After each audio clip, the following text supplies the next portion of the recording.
listening to Kingston Community Radio on WGHQ Kingston. On your radio at 920 AM and 92.5 FM, and also online at mykcr.org. To battle is to fight, to struggle, to overcome, and ultimately for the Marine Corps, it means to win. There is no alternative. It's not just a statement of intent. It's a promise to our nation. A promise kept for more than 2 centuries. A promise of the Marines. Hi, I'm Kelsey Grammer. Wounded Warrior Project supports injured veterans by connecting them with fellow warriors, by serving them through mental health and wellness programs, and by empowering them to live on their own terms. No one should face a battle alone. Join us at woundedwarriorproject.org. Long ago, you wouldn't think of galloping on a horse while doing calligraphy, and you wouldn't have attempted to ride your bike while typing a letter. Yet you think you can safely operate a multi-ton vehicle while texting? Behind the wheel is no place to multitask. If you want to BRB, drive now and text later. Lives depend on it. Visit StopTextStopWrecks.org, a message brought to you by the National Highway Traffic Safety Administration, Project Yellow Light, Noise, and the Ad Council. Hi, this is Jared Mans from the Spring Lake Fire Department, and I support Kingston Community Radio, and so should you.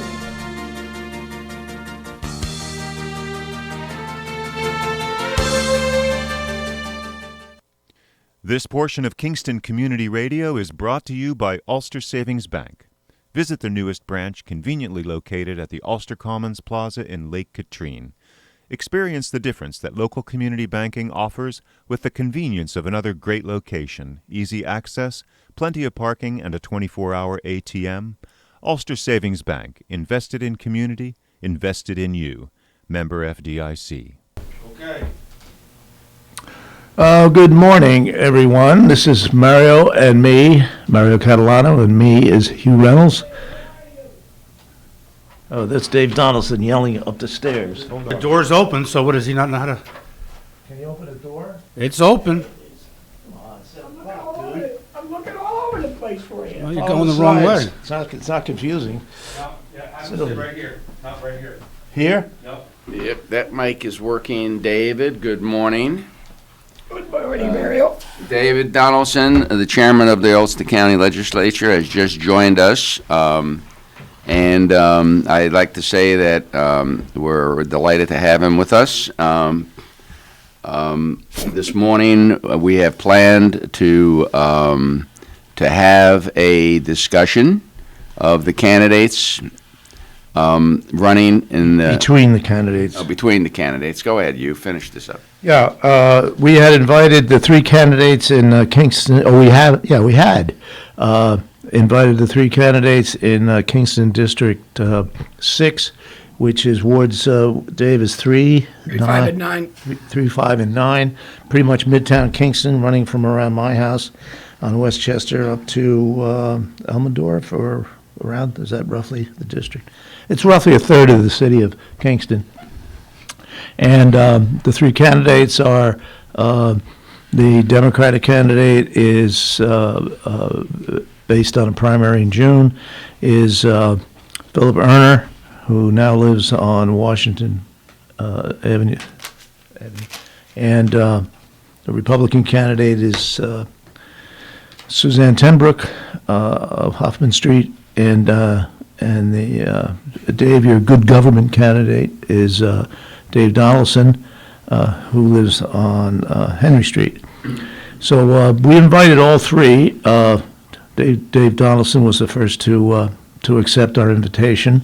Phil Erner initially had a condition which we accepted, that we wear masks in the studio. That's a personal preference, and we would have complied with that.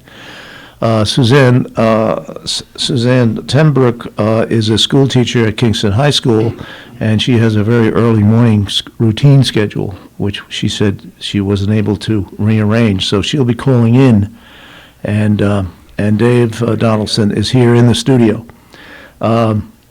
Erner called me last night at home. They all have my phone number. Called me at home and said that he was upset with a flyer that Dave Donaldson had put out that day. It was in my mailbox that day, yesterday, and that he thought, Dave, you can speak to this, he thought it was, I won't use all of his language, but he thought it misrepresented his position. He used words like lies and so forth, and he said that he would not be in the studio. He would not attend a function with his opponent who said these things about him. I attempted to persuade him that he's new to politics and he may not appreciate that the slings and arrows sometimes that we all get, including media, and it can get ugly on occasion. But that he shouldn't cut and run. That he should come into the studio and debate his differences with Dave Donaldson. I just want to add that Suzanne's on the phone. Okay. Good morning, Suzanne, and thank you for joining us. Good morning, Suzanne. Good morning.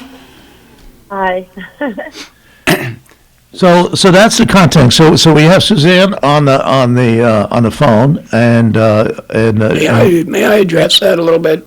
Yeah, hang on. Yeah. So if anybody has any questions for the candidates, Dave Donaldson and Suzanne Timbrook, who are with us, the phone number here is 331-9255. We welcome any comments or questions from the listening audience this morning. We'd like to make this as lively and as informative as possible. So we prefer questions rather than statements.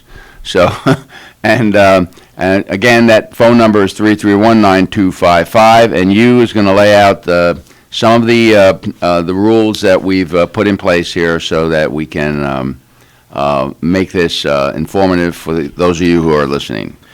we have a lot of topics that we want to cover. The candidates themselves can certainly raise issues or subjects that they consider important regarding their records or their campaigns and this and that. It'll be similar to a live debate before an audience, where 2 minutes to respond to a subject and 1 minute to rebut. We'll open with Dave. We'll get to this, but we're not going to do the whole show on this flyer. No. I just wanted to address, slightly about what I mean. There is absolutely nothing in there that's lies, for one. Although I may have put down that he said that he moved here a year ago, and I don't know when he moved here, but I know the first time he voted in a local election was in 2021, according to the Board of Elections. Okay, so we actually have a caller in with a question. So good morning, caller. Hello. Hi. I had a question. What happened to the Democratic candidate? Okay, what happened to the Democratic candidate? The Democratic candidate. I just was trying to. It sounds kind of weird. Yeah, it is kind of weird. Quite frankly, in my in all my years in this business, I've never seen anything like this, where a candidate refused to show up for a debate. His feelings were hurt. Because his feelings were hurt, apparently. There was an episode of Kolchak the Night Stalker called The Devil's Platform. The candidate was unable to show up for the debate. Check it out. That's in the mid-'70s. I have a question. Since the legislature's two main jobs are to fund appropriations and policy making to the county, can the two candidates give me a brief example of something you like in the upcoming budget that Pat Ryan put out, and something you have an issue with in the new budget, and a policy you plan on putting forth if elected for the next 2 years? Okay, thank you. We're going to get to that. We're going to let them have their opening statements, and we'll get to that question. Go ahead, Dave. Thank you for the call. Well, the opening's all right. I'm David Donaldson. I'm a county legislator from District 6, and I'm the chairman of the legislature. I was unanimously chosen by the members of the body to lead, which is rare. And I'm also elected by I'm also endorsed by all the local unions, which is even rarer in the case that a third-party candidate is endorsed by the unions. They normally will pick the Democrat or Republican, but they picked me. I grew up in Kingston. I was born and raised here. My mother, she was a single parent, and there was 5 of us. And, I lived in, I think, at the time I was 18, I think I lived in 15 different houses. But having said that, that's why when I bought the house on Henry, I never moved, because that moving thing. I worked my way through college. I worked for the railroad for 10 years. After that, I began teaching economics and government. I taught in Hyde Park for 20 years, economics and government. And of course, at the same time, I've lived economics and government at the same time. I understand county government quite well, and most legislators, many of them call me on a regular basis, for advice when they have resolutions, when they have ideas. I work with everyone. I don't care if you're a Republican or Democrat. Nobody has a corner on good ideas, and so my mindset is to do the best that I can do, and we've been successful at, for instance, we've had 10 years in a row without an increase in county property taxes, and that's an important part of in governing. And Okay, Dave, that's 2 minutes. Can you wrap it up, please? all right, well, Dave, there's plenty of time to talk about everything. Yeah, I can go over that. Suzanne, you want to jump in here and tell our introduce yourself to our listeners?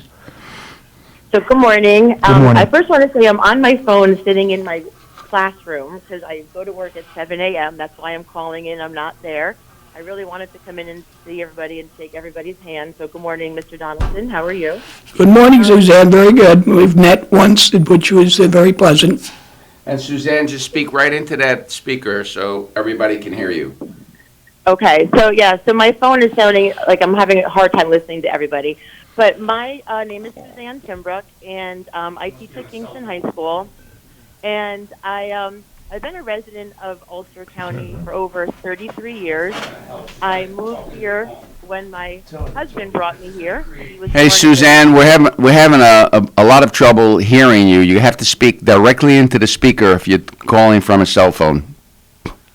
So I actually am speaking literally directly into the speaker, so I don't know. I feel like my phone just decided to die on me this morning because I'm having a really hard time hearing you guys as well. You know what? Can I call you in on a different phone? Yes. You can use any phone you want. Oh, there's the feedback. Yep. I got it. I'm going to call on a different phone. Hold on. Yeah, cell phones won't work. She's got to do a landline. Okay. Well, we got dead air here, what Suzanne is looking for. Yeah, all right. So, folks, 331-9255. We're with Dave Donaldson and Suzanne Timbrook this morning, candidates in Legislative District 6 in Kingston. We're waiting for Suzanne to, get us a line. Okay, she's back. All right, Suzanne's back. All right, Suzanne. I'm on a landline. Is that better? Oh, excellent. Much better. Yes. There you go. Good. Our phones work at the high school. So I'm Suzanne Timbrook, and I'm a 33-year resident of Ulster County. I moved here because my husband, who was born and raised here, was a 1982 graduate of Kingston High School. His father before him, a 1950 graduate of Kingston High School. And when we decided, we were going to get married and start a family, he's the one who really said, we have to move to Kingston. This is the place that I want to raise my kids. It's a fabulous place. And I was hesitant at first. I didn't fall in love with Kingston the first time I saw it, but I had, we have 6 children, and they've all been born here. They've all been raised here. They've all gone through the Kingston City schools. Our youngest of 6 is now a senior, so I'm getting to the next phase of life, which is awesome. But I have to say he was 100% right. What I love about this community, we're an interracial family. So my husband is black and I'm white, and our children are mixed. And the thing that he really said was, this is a community where everyone is accepted, where nobody bats an eyelash that we're an interracial family. And I have to say that has been completely true. I mean, that is exactly what, I have found. And I know it's not that way everywhere. And so I kind of want to say so I want to just back up and say why I ended up getting into politics. I am not a politician. So Mr. Donaldson has me beat at that point because he's been doing this for years, and I never wanted to get involved in politics. But a very poignant act of violence occurred outside of my home on one of my sons, who's a 25-year-old Army soldier, and gun violence, and he was just sitting outside. Many people know the story, but he was just sitting outside our house last August, enjoying a beer when he was robbed at gunpoint and pistol whipped and locked in the trunk of his car on the street that my children have, grown up on. We bought this house 27 years ago, and we're in the same home. And so what ended up happening was I found myself having these conversations with people. Somebody has to do something. What is wrong? What's going on in Kingston? Kingston's not the same. We're not okay.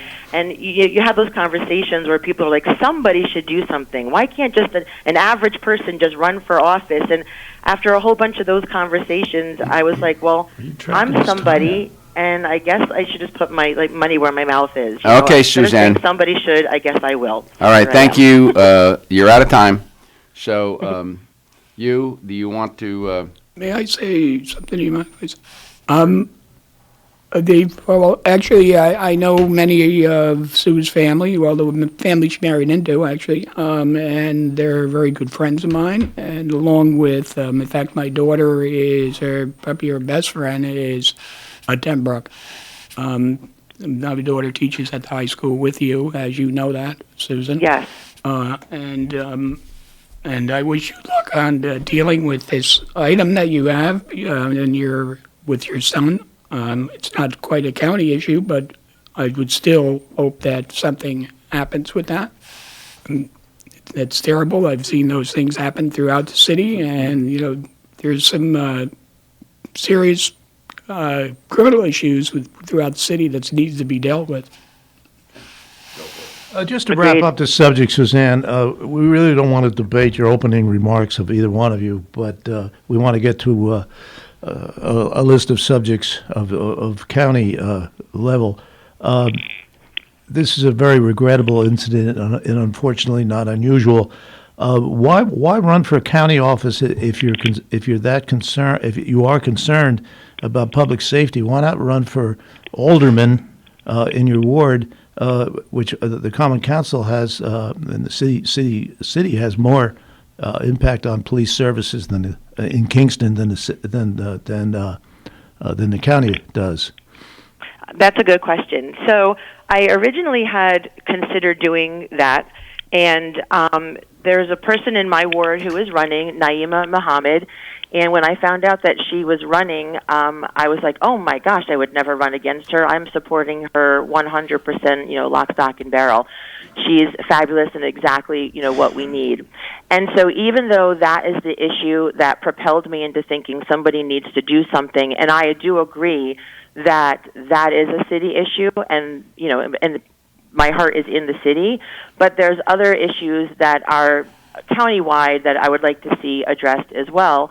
So, I have these 6 kids, and they're all growing and moving out, and it's just happened that at this point, my kids can't afford to stay in this area.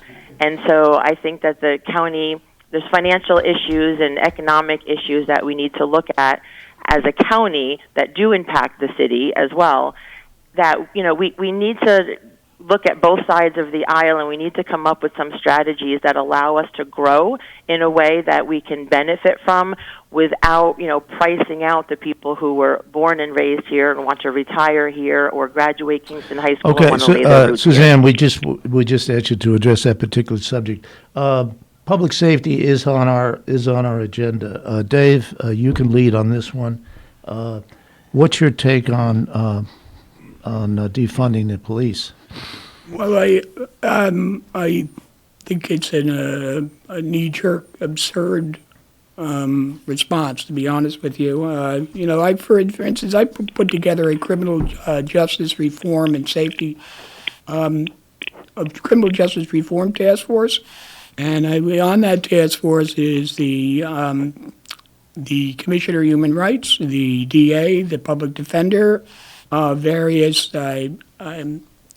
other public defenders, along with some activists, because we have to face reality. There is racism that shows in our police forces, and we have to address that, and people have to feel comfortable. So we put that together, and these people met for 16 months. And some of these meetings went for 4 hours, and they were pretty heated. And now we put together a plan and for education, better education, dealing with police officers. We put together, and along with we actually increased the public defender's office by eight people got put in there, but they were all paid for by the state in that case. And the DA got added people so we can get quicker to court when you're dealing with issues. You're saying those 8 lawyers and the public defenders are a direct result of this? Wasn't that in the works for years before? No, it was, but we never hired them. The problem was Mike Hine would not hire them. So in other words, when we got the idea, we ended up hiring them. And it's paid for. And the resulting here is that it's creating new reforms. Juan Figueroa was part of this, the sheriff, and she has accepted these types of things. And so we're actually working to create better safety at the same time, having dignity for the minorities. Dave, come on. We got to get on here. Suzanne, can you respond to this, please? Yeah, well, I think Mr. Donaldson Suzanne, hang on just a second. Caller will be with you as soon as Suzanne. I want to say this. I'm really concerned with Phil's stance on this, because as somebody who's not from this area at all, he appears walked in here with some kind of national narrative that doesn't fit our community. So as Mr. Donaldson has said, we've done a lot of work in this community, and as I said at the beginning, we chose to live here as a interracial family because of how special this area is. And so the idea of the defund the police national movement doesn't fit in this county. We have a very special place that we live in, and so I support our police and our law enforcement. And I'm not going to take too much time to tell you this other fabulous story, but I have 4 black sons, and out of our 6 kids, 4 are boys. And there was an incident where they were stupid, and they ended up getting to meet some of their police officers out in the community, and the interaction was such a positive one. My kids came home saying, "Best day ever!" Like they had this really cool interaction with our Kingston police officers and they were sheriffs as well around. Thank you, Suzanne. Yeah, I support I back the blue. So all right. So you're supporting, Dave's supporting, and I don't want to speak for Mr. Erner, but I think he's on the record of supporting defunding of the police. So I think that's a fair statement to say. Okay, caller, what's your question? Hello. First of all, can we all just agree this is a unprecedented move on Mr. Erner's part to not show up to his own debate? But my question is for Ms. Timbrook. And as a member of an interracial family myself, I have 2 children who were born in Africa, 2 children who were born in Guatemala. You are running on the Republican line, and you've been here for long enough that your taxes were raised by 60%. County taxes raised 60% by the Republican Party, and the Republican Party was in charge of this jail fiasco. So anyway, that's the line you're running on. It. You talk about ignoring national narrative, right? Well, I'm not sure how you can ignore the national narrative of the Republican Party, the party that has become the party of racial discrimination, white Hold on. We're gonna caller, we're stopping this right now. I asked when we started, no statements. You have a question, ask a question. Okay, question listen to me. Hold on. Caller, we're about to hang up on you. Okay, thank you. That's, please. Yeah, I'll make sure that, he said he had a question, not a statement. Yeah, so yeah. If that happens again, I'll just All right, click the him. question, such as it was addressed to Suzanne. Well, I will say something. I also want to remind you that I don't get to stay till 8 o'clock because I have to start teaching in 15 minutes. But I did wanted to mention that I'm actually not a Republican. I have never been a member of the Republican Party nor the Democratic Party. I have never been enrolled in any party because I'm really a centrist, and I feel like, I vacillate a little left, a little right, depending on the topic, the day, the flavor of, what's going on. And I think that most people do. I think most average people can go back and forth depending on, the topic.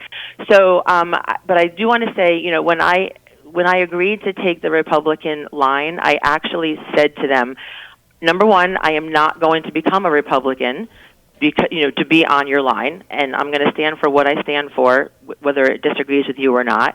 And then I asked them, why are you willing to put somebody who's not a Republican on the line?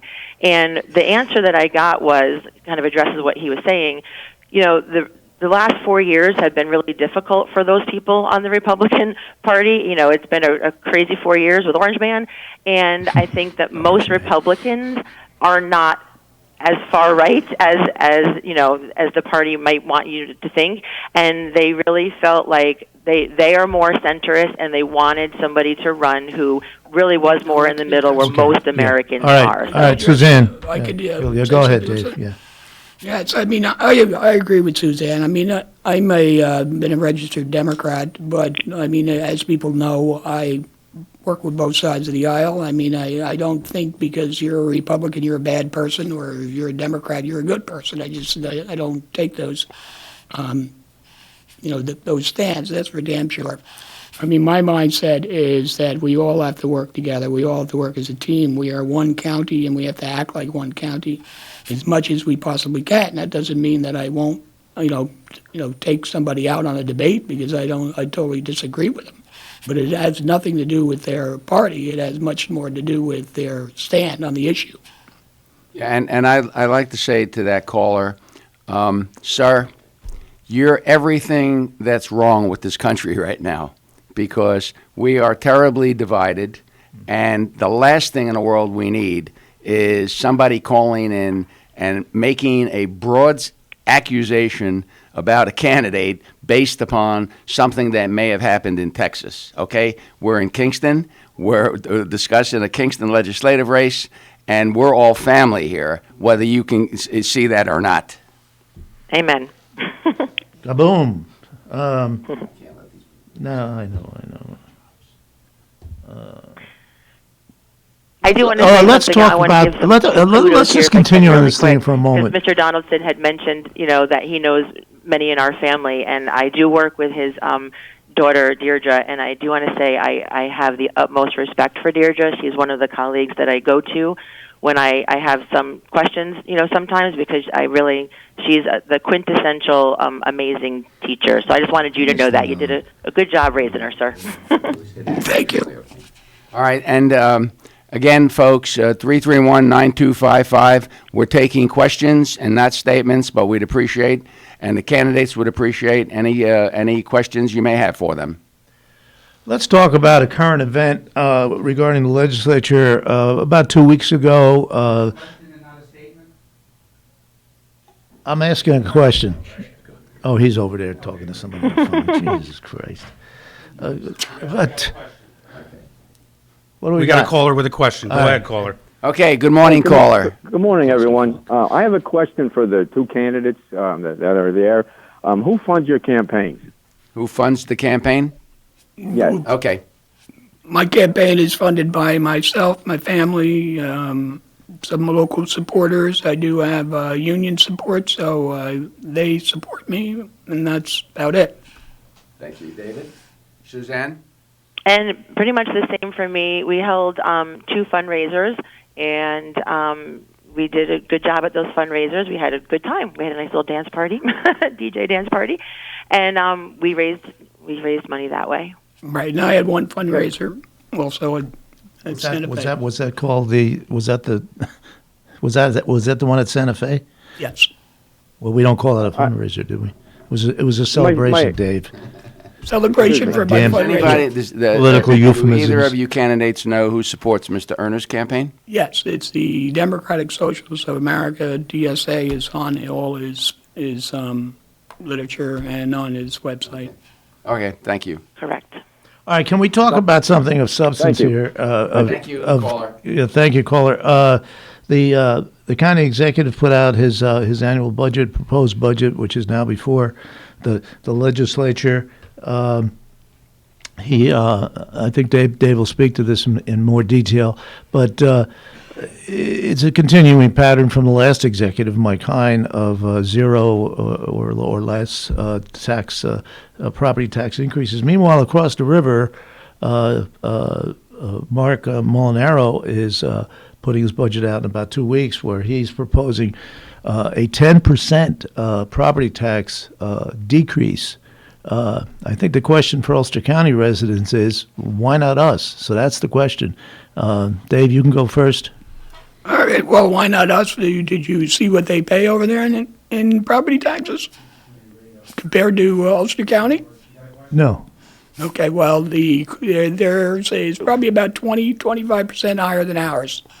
So their population is 25% higher than ours. No, I'm talking about property taxes on your property. Now, the property, your property, if it was in Dutchess County, you'd pay 25% at least. All right, Dave, the question is, and you know what the question is. We have a flat zero. With the county is swimming in cash, as you know. They're projecting an almost 20% increase in sales tax. And what's the purpose of that?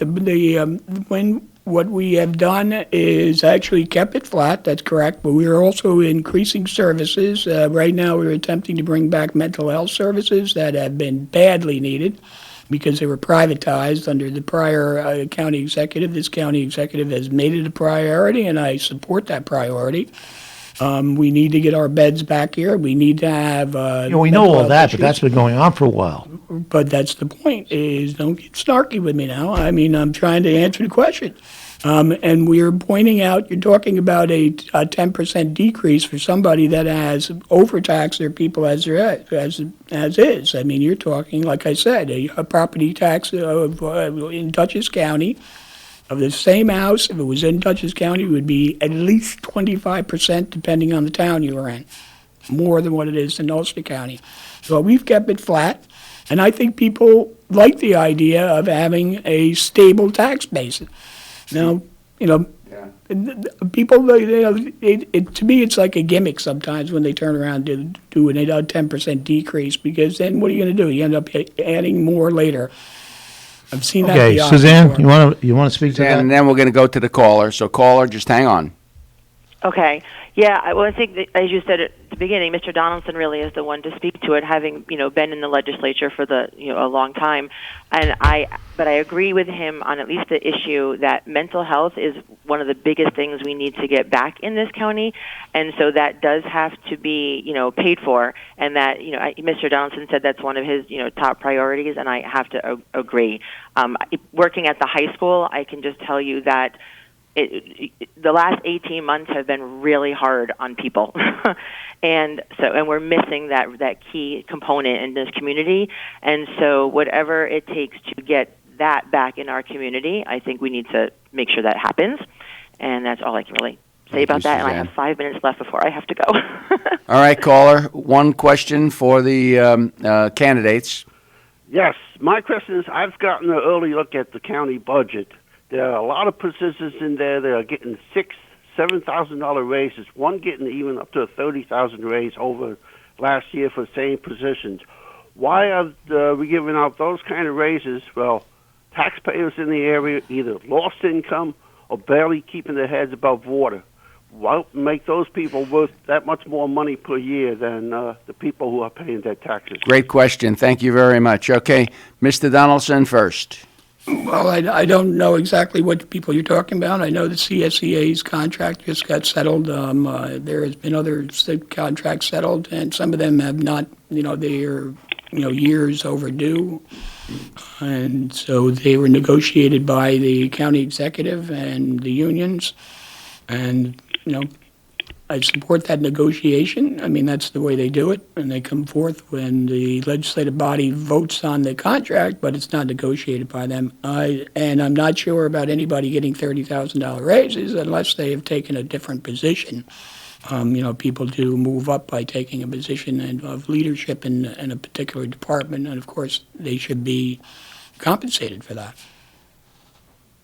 Caller, do you have a specific individual or position? Oh, he's gone? Okay. All right. Suzanne, how do you feel about that, the budget and the raises? Well, so Mr. Donaldson has been in the legislature, so he is intimately, aware of these things, which I am not, having not been in the legislature. But as he just said, contracts have, been negotiated. I'm not aware of any raises like that either. But I do want to say that, the backbone of any community is, that middle working class. It's your nurses, your teachers, and your firefighters, and your policemen. And I definitely want to make sure that the people who are working for this community and in this community have the wage that they need, because we're the ones who then, we're the tax base to make sure that the vulnerable get taken care of. So. Now, Suzanne, I know you have to leave soon, so I'm going to ask you this question that's been on my mind. Is there anything in this budget that you have seen that you would remove from the budget or that you think is overfunded? Don't have an answer for that question right now. Have you seen the budget? I have not. That's interesting. That's not necessarily a criticism. The budget's out 2 weeks, and it's not in hard copy anymore. So you just can't take it home with you. It's online.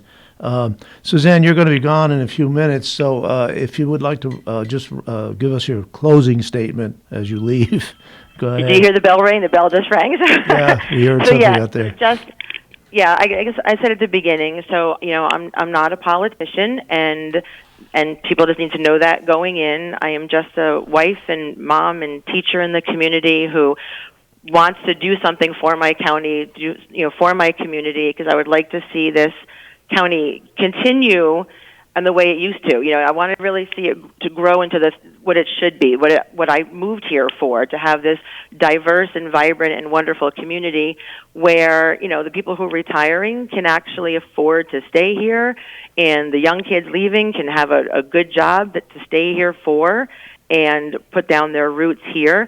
And so I'm just about, families and making this a place that we can really lay our roots and stay in and be proud of. So that's all you get with me as a wife, a mom, and a teacher. All right, thank you. Thank you for participating, Suzanne. Thank you, Suzanne. And thanks, Mr. Donaldson. And I hope to see you soon. Maybe I'll see you up at Santa Fe.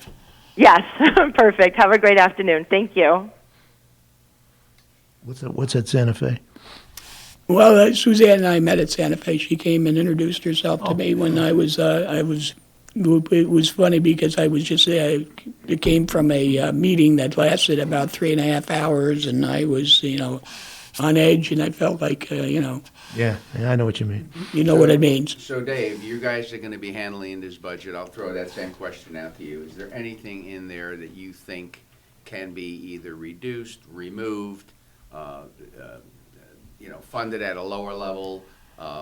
Is there any way forward, as the chairman of the legislature, that you can see the legislators coming in and not rubber stamping this budget, but trying to perhaps reduce? Well, I could tell you one thing. The legislature that we have at this point will not rubber stamp any budget. I can tell you that. That's for sure. We will be going through this with a fine-tooth comb. That's how we had every time for the past, since I've been there.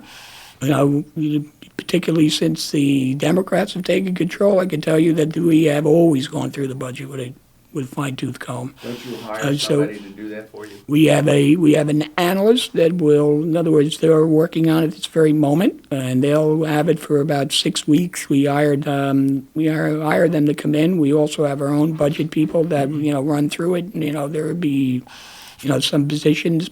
One of the things that we've attempted to do is also get rid of some of the vacant lines type of thing, because sometimes they've been used. Yeah, Dave, explain that to the listeners.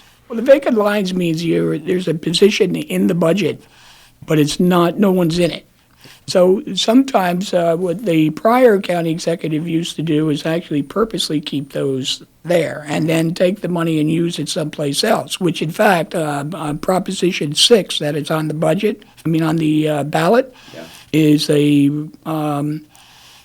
charter amendment that I sponsored to get on the ballot. In other words, these types of positions cannot be used for other programs unless it goes to the legislative body.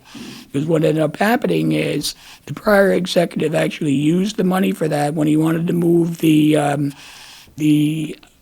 family court out of Kingston, and he did an ad in the paper and sent out a letter to people, in support of how wonderful this was going to be and how it was going to save all kinds of money. And he actually, I found by running through my analysis that he actually used money from a position that was vacant. So that's what you cannot do is by 6. So on ballot 6, that Proposition 6 deals with that issue, so that cannot be done in the future. All right. How about I know that they're redistricting now.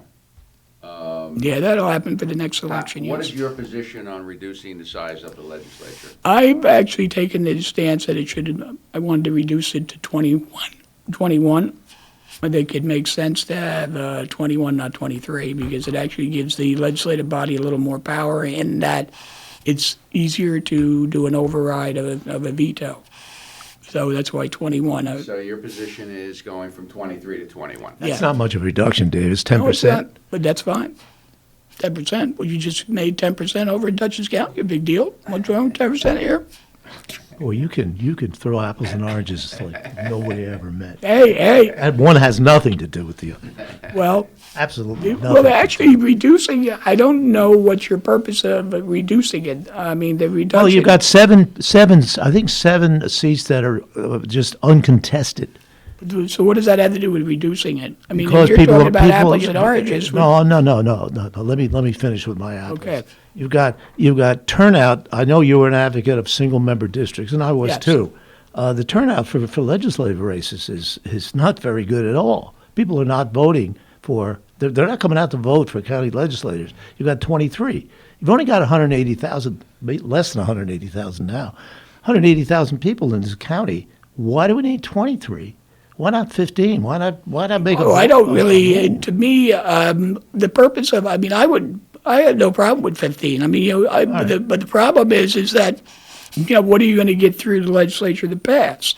My concern also is the idea that, many people make the argument that, in other words, a county legislator represents approximately, I think, 8,000. Yeah. So therefore, by you reducing the number, that means it increases the number that they represent, obviously.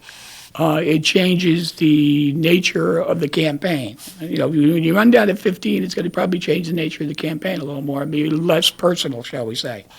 There's a way you can make the argument. You go to some places in Vermont and they have, 54 or something. They want a personal thing. So other people feel, well, maybe you should only have 7.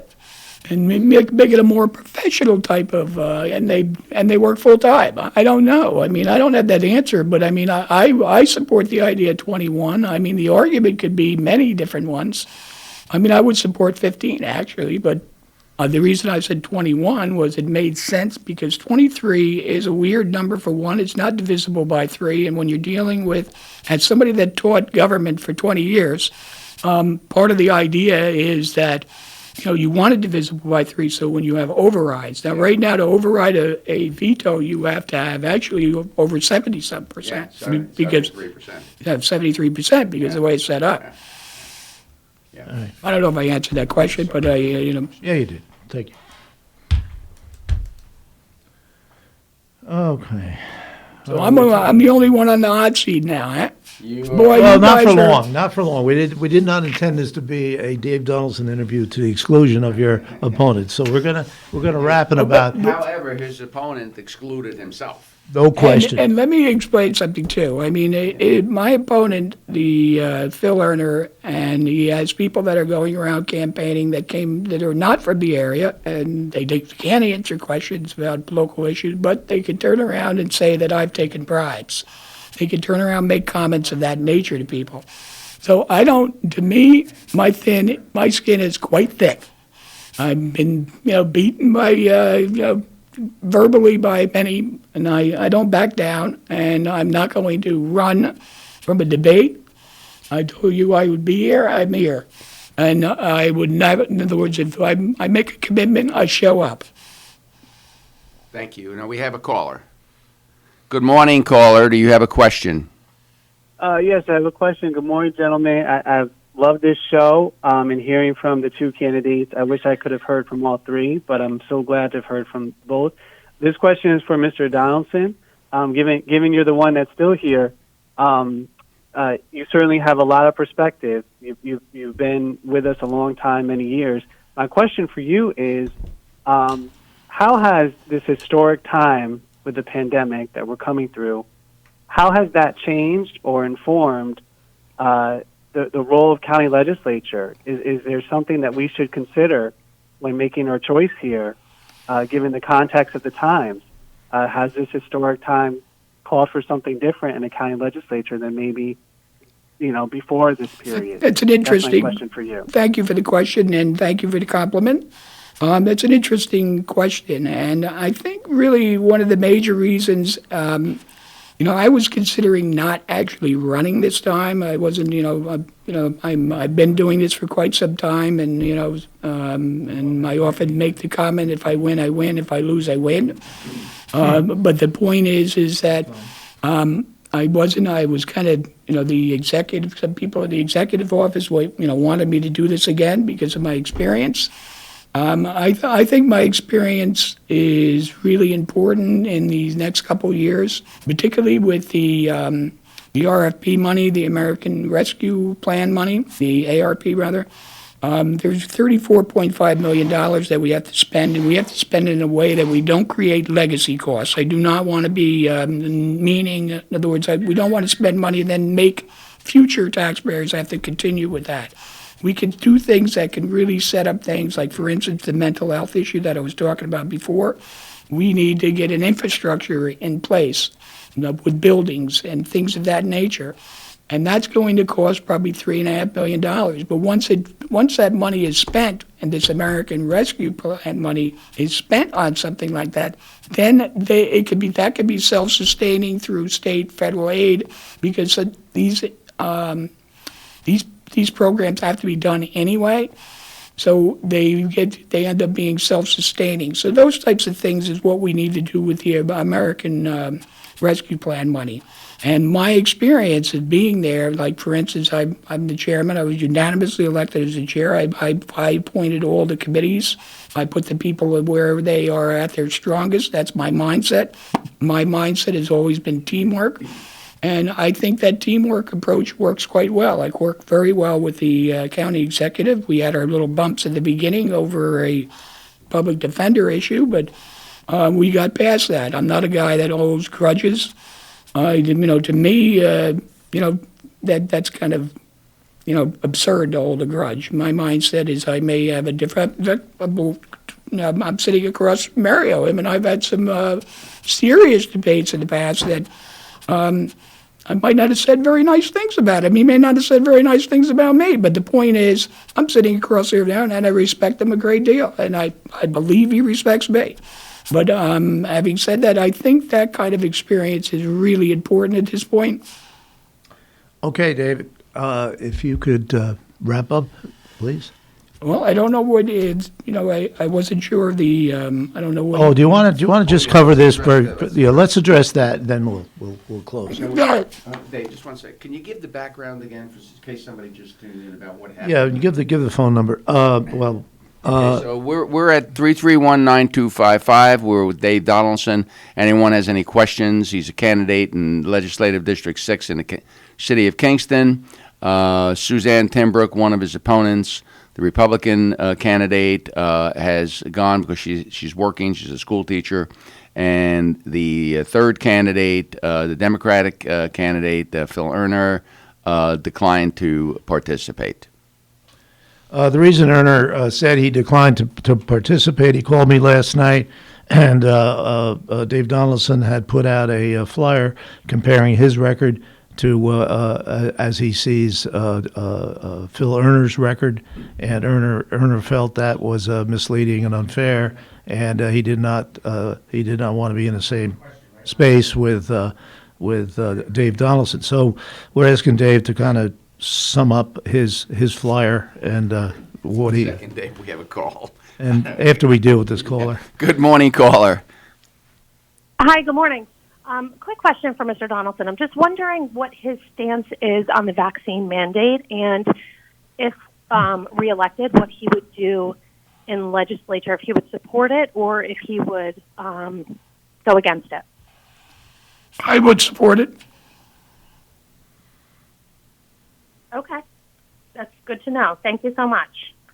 Okay.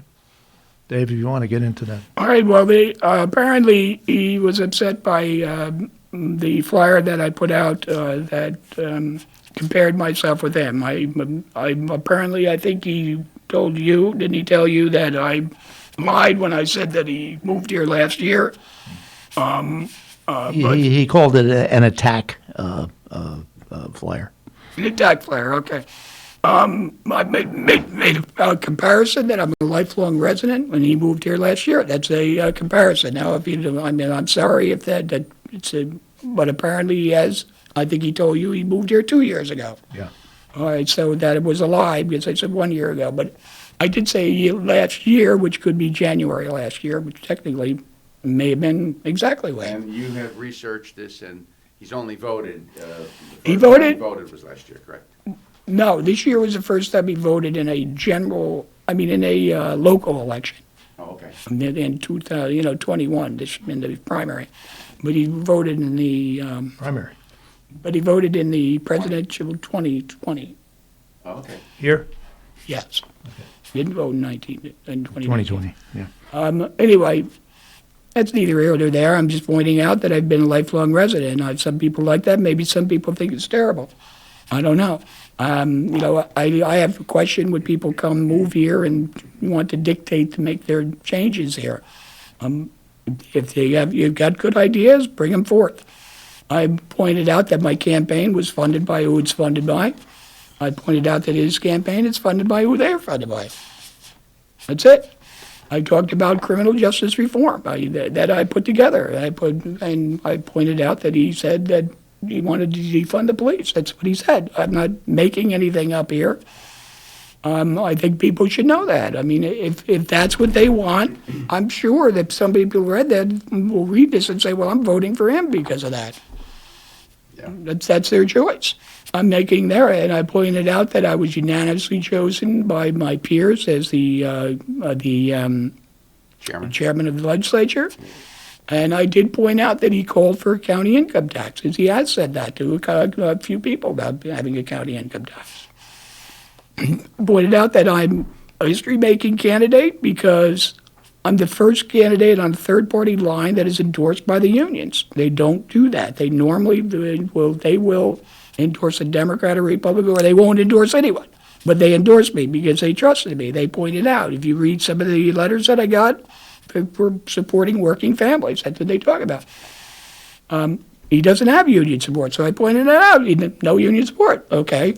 Is that bad? I mean, did I say something wrong? Dave, this is pretty much your campaign that you're reiterating. Okay, thank you. Thank you for the free time, Hugh. Phil, if you wrap it up, will you? Yes, Phil, if you're listening, you're welcome to call in and let us know exactly what part of this brochure was dishonest. And at least from your viewpoint, we'd love to hear it. And we're sorry that you weren't able to participate or chose not to. We feel that that it could have added a lot to to the spirit of our conversation this morning. But if you're listening and choose to indicate exactly what part of this brochure is a lie or dishonest, Dave? Mario, let me interrupt and let me disagree. We're not giving Phil, who refuses to come into the studio and face his opponent face to face, a free ride for the next hour. So, Phil, don't bother calling in, Yeah, please. good point, Hugh. We're asking Dave. We gave Dave a little rope here to wrap up on his own, which is okay. Based on the circumstances. So, David, if you just wrap Well, up. the point is yes, I have experience. I know what I'm doing, and the next couple of years are going to be extremely important because we are making some significant changes. We're making significant changes to the way we police. We're making significant changes in mental health issues. We're making significant changes in housing, particularly in the county, because we are attempting to we're putting money, some of the ARP money that is going towards housing, and that we're going to have it up in Golden Hill. Will be the first county affordable housing that's ever been put up. That's going to be starting in the. You mean the jail, the old jail project? The old jail. We were there. We've been supporting with RUPCO. We've worked with them to do transitional housing up the old Ramada Inn, and we're going to be working with all the towns and the villages and attempting to get zoning make changes and helping them through there. We're actually putting in place a planner in the planning department that specifically deals with this particular issue of housing.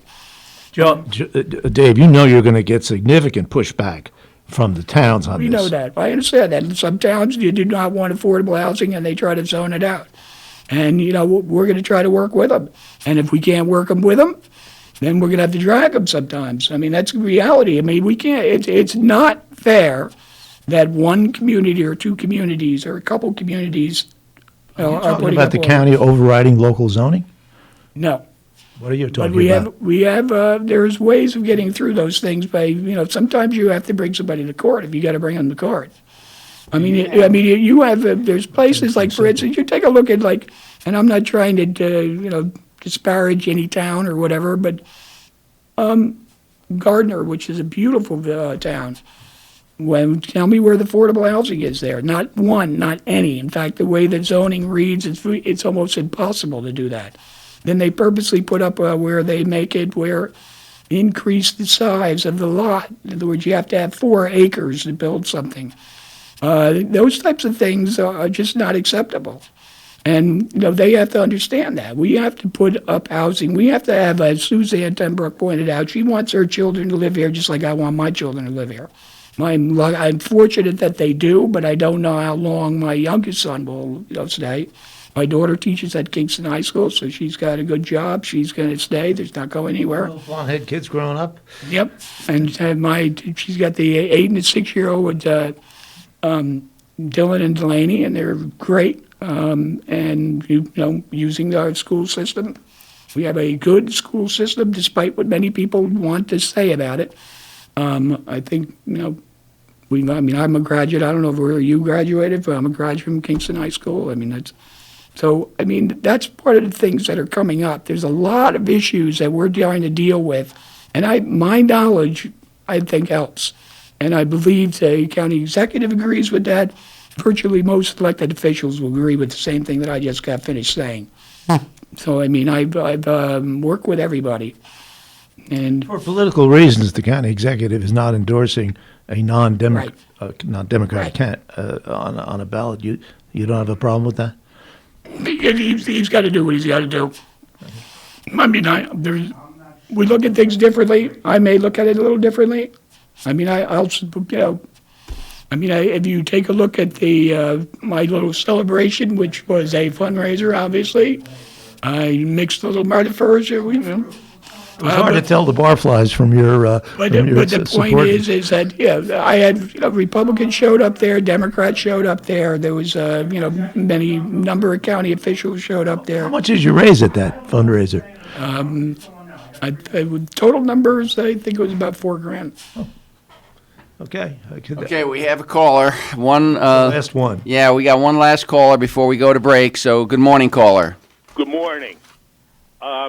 first of all, I don't know how you would jeopardize property in any community to put up affordable housing if people have large parcels of land. And I don't know why you're jeopardizing the income to the school system with the Kingstonian, but maybe you can justify some of that. That will be my question. All right, I can do that. First, the Kingstonian actually was a request for a proposal by the mayor, and it was put out originally 15 years ago, I think it was. The first one, there was 14. One of them was put out. They were trying to get something done there. Two, with the parking lot, right? Yeah, with the parking lot. Two, things came in. Both of them fell through. One came in, attempted to do the housing, attempted to do a number of other things. They ended up falling flat. They couldn't get the financing. Another one came in, same thing.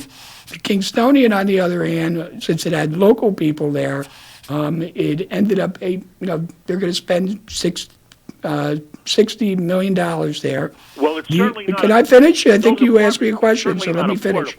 For instance, the IDA supported this. It was unanimous common council. The mayor supported it, the county executive, and it was overwhelmingly supported by the legislature. And supported, did they? Anyway, the point is, this was the third attempt at doing it. Like I said, now there's been a lot of purposeful lies, shall we say, and opinions on this. For one, it is not luxury apartments; it is market rate apartments. The rate is going to be the same rate as a Dutch Village. It's going to be a lot lower than the apartments in uptown Kingston that are over top of some of those retail places. Some of those places are $3,000 a month. I know the guy's got a trampoline in his living room because he can jump on that. It's his exercise. So the point is that they are market rate with 14 affordable, 129 with 14 affordable. Now, why the tax break? Well, the parking garage is going to cost $17 million to be built. It's going to be maintained with security, and it's going to double the parking. It's going to double the parking for the. I think you asked me a question. I'm trying to answer it. Okay, I'm sorry. And it's going to double the parking, public parking, and then it's going to also add parking for the tenants. So double the public parking, and they're going to maintain the entire time. Now, the total cost of that is almost $30 million. If the city put up that parking garage, it would be $1.2 million a year in bond payments. So what we're getting for that is we're getting. It's the break. Dave, can you wrap this up? Yep. What we're getting here is that secured. We're also getting the idea that we're going to have that parking garage being maintained. We're going to have 300 customers walking around in uptown Kingston district. A public pedestrian plaza will be there. Public restrooms, which are badly needed uptown. My wife who works up there, she said she probably once a week somebody walks by that's not from the area asks where if there's a public bathroom. So they're going to be up there, and they're maintaining all these things. We're not.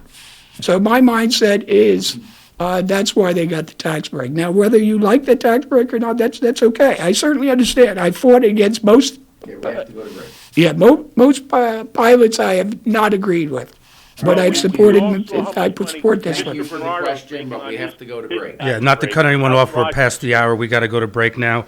So we'll be back in a few, folks, and we'll continue this conversation.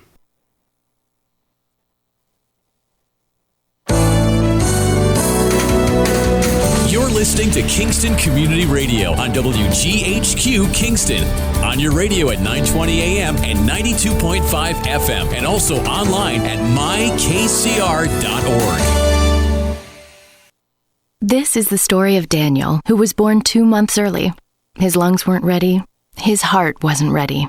His parents could only hope that one day he would leave the hospital healthy, and they would all live happily ever after.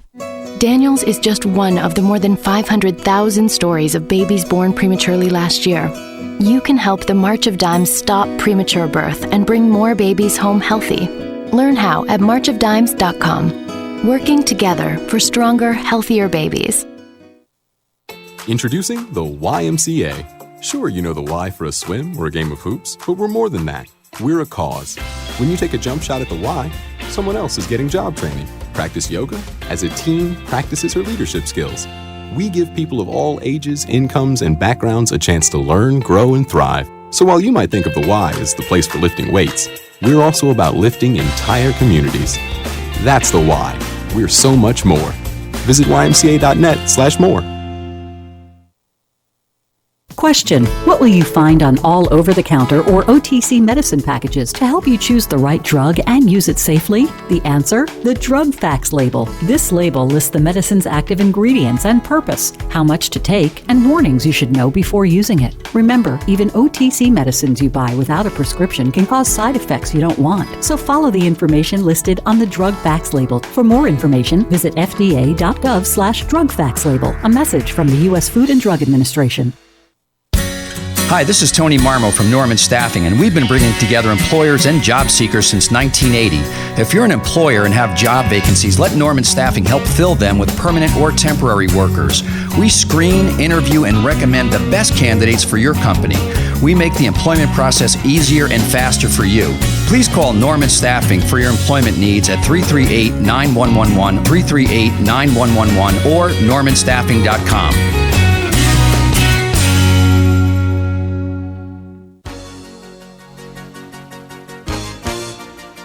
Hi, I'm Ruth Quick from Town of Ulster. I support Kingston Community Radio, and you should too.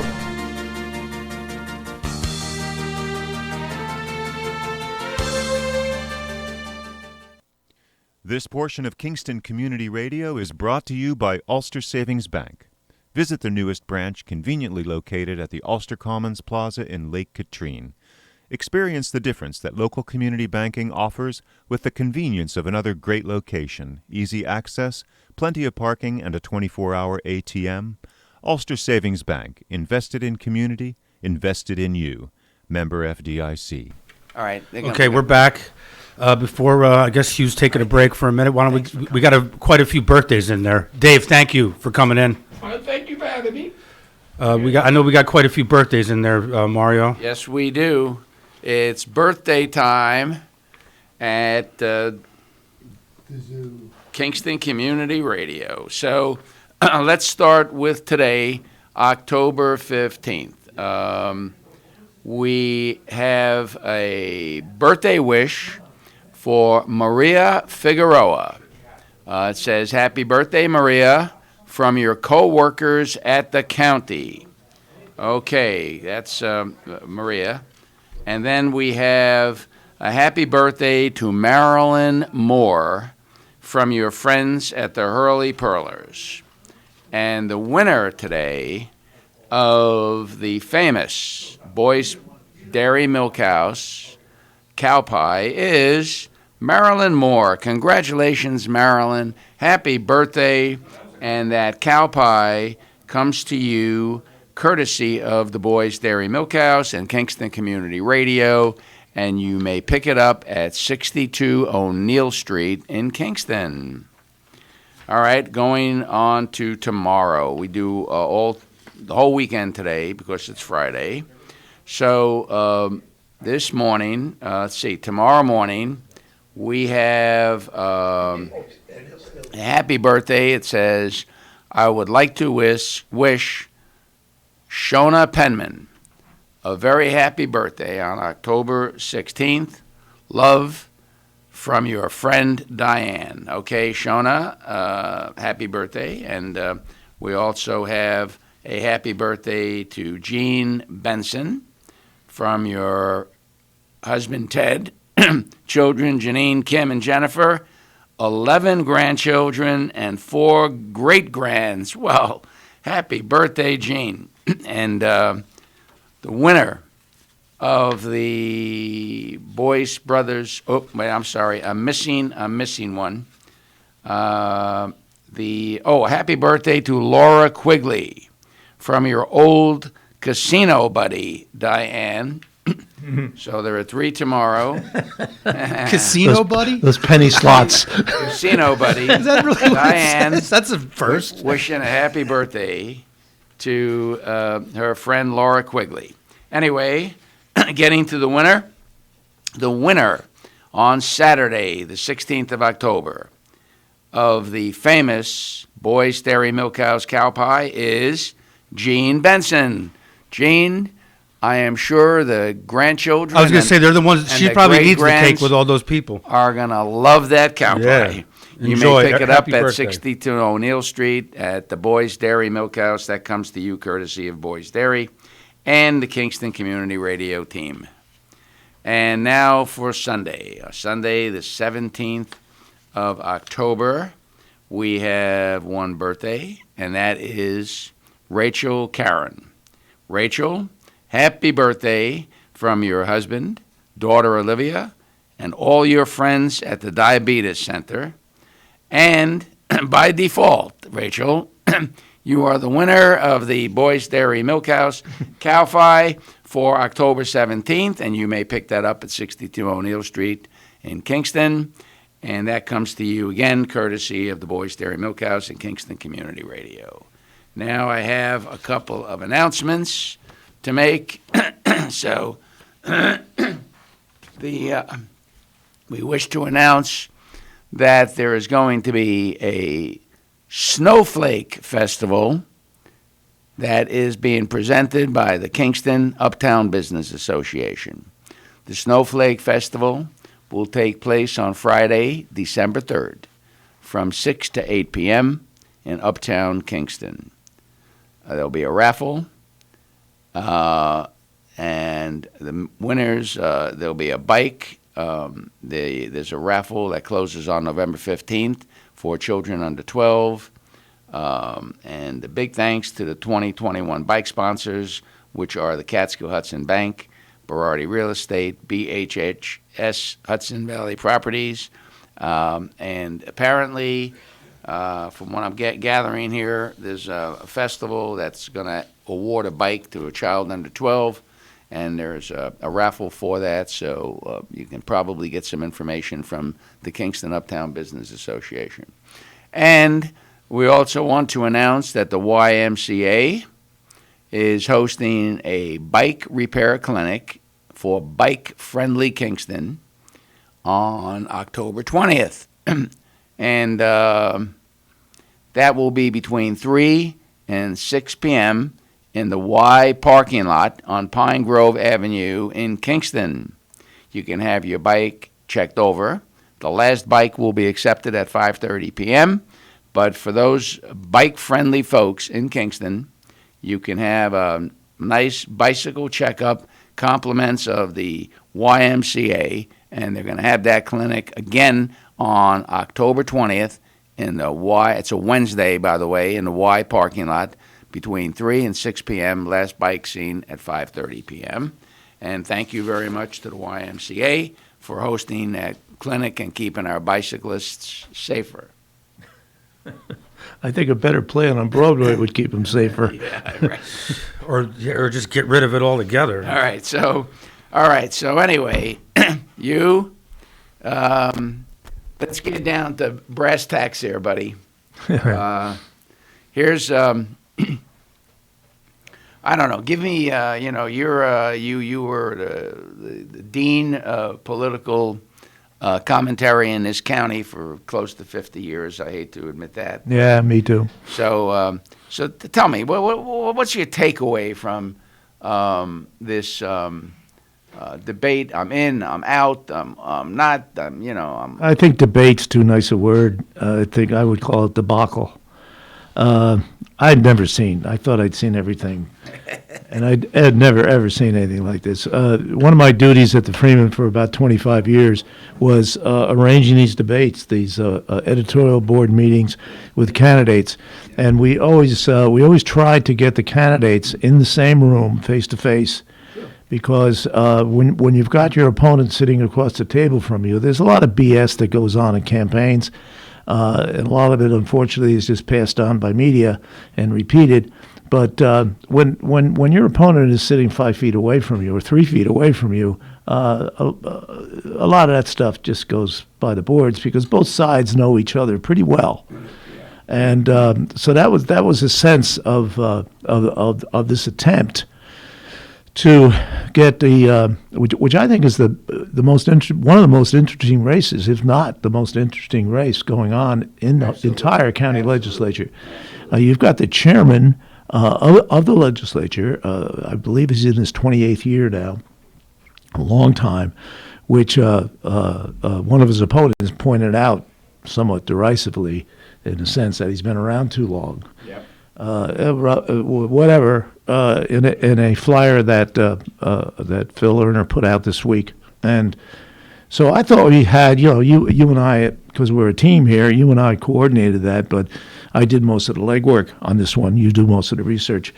I feel bad that you worked very hard on it. Yeah, we did. I mean, I rode down to Suzanne Tenbrook's house last night at 10 o'clock to drop off something that she needed to look at, Dave's flyer. She hadn't seen it because we were going to discuss it, which we did this morning. And And at the 23rd hour, 23rd, yeah, it was pretty late. guy pulls out and because he's offended about something his opponent said. Yeah, he's offended, and it's not true. And the somewhere I said, well, this is your opportunity to confront him. Well, he didn't want to sit in the same room with someone who would act in such a scurrilous manner. Oh, and I mean, this is a different world, I think. But I really tried hard to get Erner to come here this morning to debate, and he. In fact, I said to him, talk to some of your team, so the people who are helping you with your campaign. I said, you're really running away from this thing, and it's not a good look. This is what I've done in my whole career. This is what small town politics. It's an important element of small town politics is that people know each other. People engage directly with each other and the candidates, and that's and we offered this forum, live radio. I'm not aware of any other case of candidates, particularly for legislature at that level, to be invited onto live radio in front of their opponents to discuss, or as Donaldson indicated over and over again, are some very, very important issues that the voters need to know how they stand on it, and by extension, voters in other districts who are listening to this broadcast out in Ulster, for instance, or in Sopus, could tune in and listen to. Donaldson is certainly well grounded in all the issues. I learned some things today. Yeah, so did I. And so let me ask a really this is something that has been on my mind since last evening when you told me. For the record, you and I spoke numerous times last evening, trying to get this this issue settled. What based on your experience, what does this picture look like when somebody with skin this thin gets on the legislature where virtually everything is debated? And people constantly disagree with you, and how does this play out? Is this some indication of this being a my way or the highway type of a personality? Because what I see from Democratic Socialists and those are the folks supporting him is, I mean, they just take a stand and they won't budge. They've got Nancy Pelosi backed into a corner. It's true. And imagine that. And they won't budge an inch. And is this guy going to actually be able to function on this legislature where I sat on the legislature, you've covered the legislature, there's a tremendous amount of give and take. You can disagree with people. David tell you today, I mean, I text him frequently and I, hit him over the head with a hammer, and then he writes back and hits me over the head with a hammer. But we have had our disagreements, but... You've had a conversation. But we have a conversation, and we come up, we at least try and develop a consensus. Is this guy, Erner, capable, in your opinion, based upon your conversations with him, of ever reaching a consensus? Or is this is the way it is, and you folks are just going to have to get used to it? I don't want to make Donaldson's case for him. He's clearly running against Erner, who he lost to in the June primary by percentage-wise a fairly significant amount. I think that Donaldson got blindsided, as it were. Yeah. Erner had his team out there. They went door to door. Donaldson stayed home, and he got beat. But it was. I gave him some leeway, as it were. He's a new candidate. Maybe he doesn't understand yet the rules of engagement, the way things work. As you point out, that people do engage, and sometimes rather pointedly, as you hit. They hit hammers on heads and things. But that this was an opportunity for him to get his message out, not necessarily to refute what Donaldson was saying about him. Sending him to the legislature. They've had some other people like that in the legislature, people who were thin-skinned, as it were.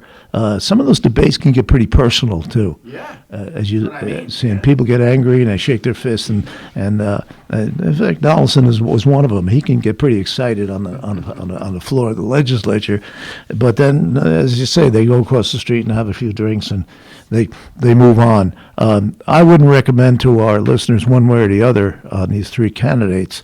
And they got to make up their own mind. Yeah, it's the voters will make up their own their own minds. I like Suzanne's background. I think she's a well-educated person, lived in the community for some 35 years.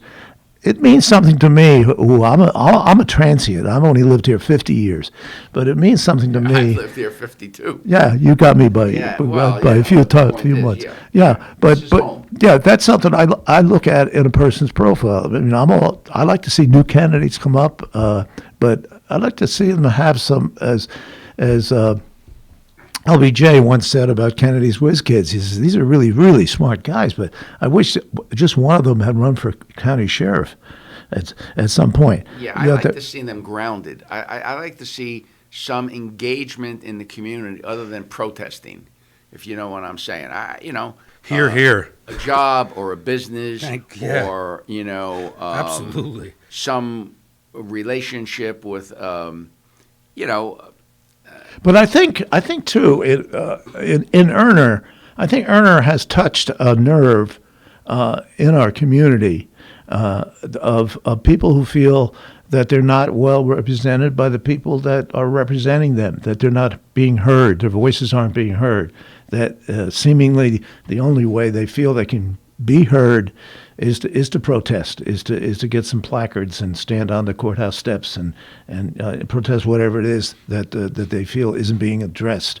I think that sentiment may be more widespread than some people realize. I think that's happening, but what I disagree with is the fact that what I think is happening is that, and that caller that called in was a typical example. I believe they're bringing issues, non-issues, and making them issues in Kingston. I've lived here for 52 years. I just don't see all this racism that they're talking about. Yeah. I don't see it either. And I have friends from every walk of life, and none of them ever indicated to me that they felt that they were being profiled or anything of that nature. It's basically one person that's starting the whole thing, and I'm not going to say her name, but a lot of people in Kingston know who it is, and she's the one behind all of it. Yeah. Well, how many how many African Americans are on the county legislature as we speak? And the answer is 0. But I served with one. I served with one. Larry Kithcar. Well, one in 52 years. But that's not because anybody's holding down that community or whatever. And Erner's not an African American. It's the fact that you run for office, and we have a Hispanic sheriff, for crying out loud. Okay, And you know, when I was on the legislature, maybe there were 4 or 5 women. Now probably half of the legislature is women. So yeah, I mean, the community's evolved, but I just don't see a lot of. I mean, you remember the infamous "we need to take down the statues" in Academy Green from some woman who rolled in, some heiress that rolled in from Yeah, I know, Columbia County. Yeah. Oh, you know, making a big stink. As soon as she couldn't get any traction, she disappears. You know what? She was going to disappear no matter what, and we would have been without the statues. I mean, you know, but she's going to make Kingston a better place to live, even though she doesn't live here and give a crap about Kingston. But again, trying to stir up stuff, and I just see too much, in my opinion, too much of that going on right now. This is a really decent community. It is, and these people that are protesting, Mario, they don't have jobs. Just last week at the farmers market, I'm here working on a Saturday. I hear all this cheering and rallying and screaming. I thought something was going on at Deet Stadium. I thought there was a football game. I walk uptown. There's people standing in front of the Ulster County Courthouse protesting the farmers market because there's not enough black people there, not enough black booths. I was like, this is ridiculous.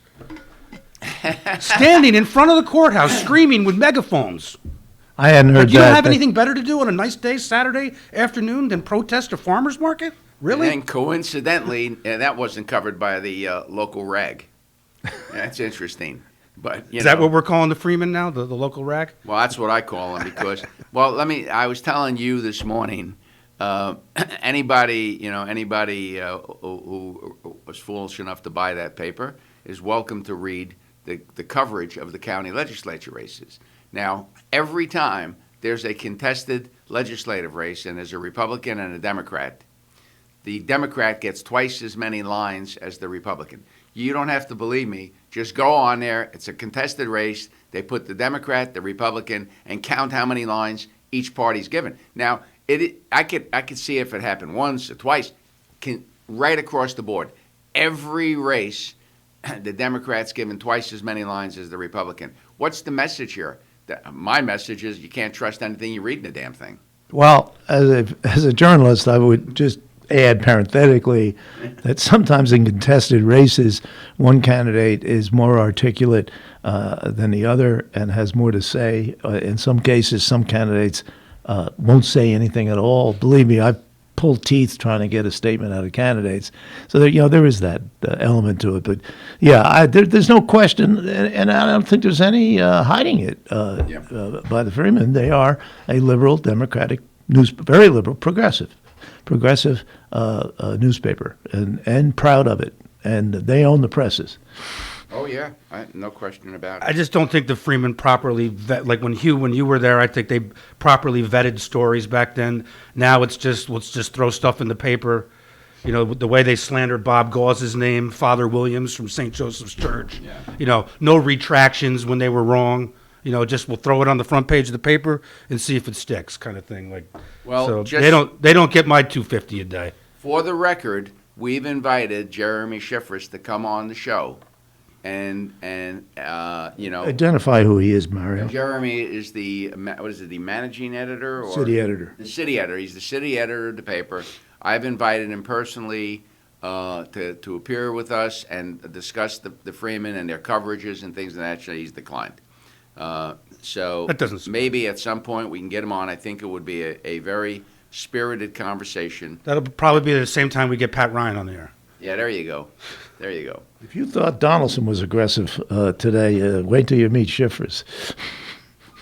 I don't. You can handle it, Mario. I know you can. You know what? I've got the thickest. I got alligator skin when it comes to that. You know, but I'm seriously concerned about Erner declining because he was offended. Because I can tell you, having been on the legislature, there's a lot of offending that goes on. You could easily take a conversation personally. You can absolutely be offended. What are you going to do? Boycott the meeting? I mean, are you going to boycott the meetings because somebody hurt your feelings? You can't do that. And I'm a little disappointed. I was really looking forward to meeting him and getting to know him a little bit better, but that's not to be. So, anyway, what else do we have here? Oh, we got a lot of stuff. Some of the subjects that we didn't get to touch on, which I'm. Well, we still got 30 minutes. Yeah, we had 10. We drew up a list of 10 subjects that most of which we covered that we wanted to discuss with these candidates. I'm intrigued by this 10% tax decrease, and which Donaldson pretty much blew off as a gimmick, and maybe it is. I mean, but it's eight consecutive years where they didn't just keep it level; they've lowered the taxes. And so has Ulster, and they have that same pattern of Ulsters were so minuscule. It would be literally pennies in your tax bill. That they had reduced the like 0.1%, but I think I'm a believer. And Ryan has done this. He has refunded as opposed to defunded. There is what they call a rainy day fund. It's about $1.5 million, and they set it aside for it's not the contingency fund. That's even bigger, but. The notion that when you're flush, you share it with your taxpayers. Yeah. There's no reason taxpayers should be paying upwards of $80 million in property taxes when you're sitting on God knows what the. I didn't want to refute Donaldson, but a number of years back, the Republicans foolishly raised 29%. The property tax is 39%. Yeah. And they have never given any of that back. That's been there. And so don't tell me that you don't really have enough money, because you really do. But just as a reminder, folks, we're here at Kingston Community Radio, Hugh Reynolds, Mario Catalano, 331-9255. I'd be very interested in anyone out there that's listening that would care to call in and defend the legislative candidate, Phil Erner, his non-appearance. And I'd love to hear from you. Maybe you can explain why he chose not to appear with us this morning and participate in the debate, which the voting public was entitled at least to hear his opinions. But go ahead. 331-9255. Give us a shout. Anyway, we're talking about Mark Molinaro's proposed 10% tax decrease. You were going back into ancient history on the Republican side, which is now ancient, and which I covered. There was another curious gamesmanship with the property tax in when Democrats controlled the legislature. Yeah. Remember that? The sales tax had gone into effect, I believe, in '77. Mm-hmm. It was adopted in '76. As I said, this is ancient history, but nobody had any idea what the kind of revenue that this sales tax would produce, and it was like a bonanza. It was like it just poured into the county coffers, and the Democrats were on the rise then. Maurice Hinchey had been elected in '74. I think Lou Kirshner in '76, and there was a surge in that direction. And miraculously, I thought at the time, the Democrats took over by one vote. The county 1716, and that was quite a show for 2 years. And then they voted to eliminate the sales tax for 1 year, right? They got into caucus, and Lou Klein was chairman, and I believe Lou advocated this. They said, the Republicans are coming back at us. They got some tough candidates, and they did, and they won. But and I was one of them. And you were one of them. And they said that we got to do something dramatic. So they went over the numbers, and much to their surprise, they had so much money coming in that they didn't need a property tax. Yeah. So somebody said, why don't we just eliminate the property? So somebody said, why don't we cut taxes? That's always popular, like Mark Molinaro's doing today. And somebody else, I guess, said, maybe a radical of sorts, said, why not eliminate them? And they could, that would be revolutionary. Yeah, eliminate the property tax altogether. Well, you Republicans, I remember. Nobody trusted you couldn't believe them. Nobody trusted them. Nobody trusted them. I campaigned, and people were like, it's got to be a gimmick. Yeah. Yeah, there's got to be some gimmick going on here. People didn't trust them when it was crazy when we were campaigning. And the other thing, of course, that was on the ballot that year was a change in the charter. Yeah. Moving to a charter form of government, and and the folks just did not want to hear about it. They honestly, they didn't trust these people, and I was really surprised. But you know what? I think it was just bad marketing. I just don't think. I mean, both of those ideas were decent ideas. I just don't think they presented them properly. But I want to go back to this Molinaro thing, and Sure. I got a question for you. Do you do you think that this has anything at all to do with this, I know the this question. congressional race? Bada boom. Yeah, I can see that one playing on brochures and TV ads, and this is what he did. He reduced property taxes, and that will sell. That'll sell like candy. And juxtaposed with what's going on with Washington, although we don't hear much from our congressman about that, but that We don't hear anything from our Congressman Huey. Let's be honest. There are so many major issues going on, and this guy is like the stealth, His office at 254 Clinton Avenue, I've never even seen the lights on in there. And Yeah. I'm at 11 Main Street. That's where I live. so you can see So I across can the street. literally stick my head out the window and look. So- Never even seen the lights on. So here's the thing. Okay. Can you see it from the bar? I don't live at a bar, Hugh. I live above it. Oh, you're above it. Oh, okay. I thought you were So talking that would about be visiting quite there. interesting to live at one, but Yeah. So I don't know if I so get any here's sleep. here's the thing. It was all again very interesting. Freeman headline. I don't know if you saw this one or not, but the headline was Delgado has $5 million in the bank, and Molinaro mum. And I'm like, what kind of an article is this? They were talking about, okay, so let me get this straight. Molinaro's been Delgado's been raising money and begging for money for 2 years. 2 years, and he had a lot of money left over from his last campaign because he had no candidate against him. I mean, Kyle. Yeah. And then Molinaro just announced, but the Freeman chose to write an article to make it look like, But let me just say this: the Republican Congressional Campaign Committee is sitting on $65 million, and they have named Colin Schmidt and Mark Molinaro as two priority races. Oh, okay. So money is going to, whether they like it or not, money's going to pour into this race. I think Molinaro announced subsequently that he had raised, which is chump change, about $400,000. But that's locally. All the big money comes out of Washington. Oh, yeah, of course it does. And I will do the research, and I will bring to you the $5 million of money and where it came from for Delgado.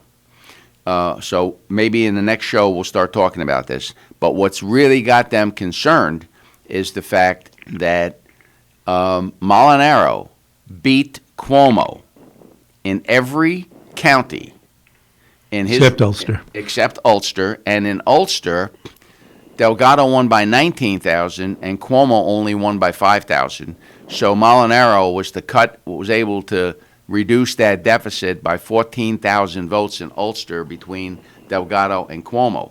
So I think he's much stronger in Ulster than Cuomo was, than Delgado was. I'm sorry. And he won every other county in the district. So I think he's going to be a formidable candidate. And good morning, caller. What would you like to discuss this morning? Hello, good morning. First of all, as Tip O'Neill once said, what you need for success in politics is money, the organization, and the candidate. So maybe Molinaro fits all three, or can possibly potentially fit all three. Anyway, this is Brian Waltman calling in, and very interested in the discussion we had today. Find it very illuminating. I will say this, though, as it relates to the county budget proposed for 2022, one of the things I find most interesting is that the county executive in his budget proposal has submitted a projected 19% increase in the sales tax line for his budget. And again, I I'm running for legislature, and one of the things I propose to do, if elected, is to match what Mark Molinaro and the Dutchess County Legislature is doing across the river, in as much as that they're going to be eliminating the sales tax on articles of clothing and footwear valued at $110 and less. I think we have to, in Ulster County, we have to give our retailers every best chance of matching what the local counties are doing. The sales tax is also the most regressive tax there could possibly be, in as much as that if I was buying a shirt and I have an income of $30,000, the taxes I pay on that shirt are far higher a percentage of my income than it would be if a person had a great deal of money. So it would provide immediate tax relief to people, and I think it would also be very helpful to our local. Now, did you say you're a current legislator? No, I'm former Brian Waltman. I'm the Brian. Oh, yeah, okay. Kingston for the Ulster County Legislature's 7th District. I'm a Republican nominee. Okay, so I'm a former legislator. Okay, so yes, Brian. Okay, I'm sorry. So yeah, good point. Good point, because when they eliminate sales tax on the items that are less expensive, it disproportionately helps the folks that need the help the most, and I think that's admirable. So I agree with that. I hope they do that. I hope so. Well, I plan, if elected, I plan on making that one in February of next year of proposing a resolution to the legislature to Attaboy. Make this occur. And Thank you. I will, if I may just add to it, as far as the property tax refund that's Executive Molinaro is looking to propose, I'm very interested in following that. Legislative Donaldson had a very valid point, though, as far as the tax rate per thousand of assessed value is higher in Dutchess County, and they have a lot more room to come down than maybe necessarily we do here in Ulster. But it's definitely something worth examining. Thanks for the call, Brian. All right, you have a great day. Bye-bye. I think that sales tax increase needs to be put in somewhat in perspective, as the executive did himself at his budget presentation. The 19% increase over 2020. 2020 was a bad year for sales tax collections, so it went down. Yeah. So essentially they're restoring what they used to have. I think the valid comparisons are with 2019 before the pandemic. Right. Yeah. The pandemic kind of skewed everything. All of the numbers. And it will for. It's hard to compare. You can't compare apples to apples here. Not with that kind of apples to oranges. Right. What's that? You can't compare apples to oranges, man. Yes. If you compare apples to apples, yes, that's a good thing. No comparison. Anyway, I'm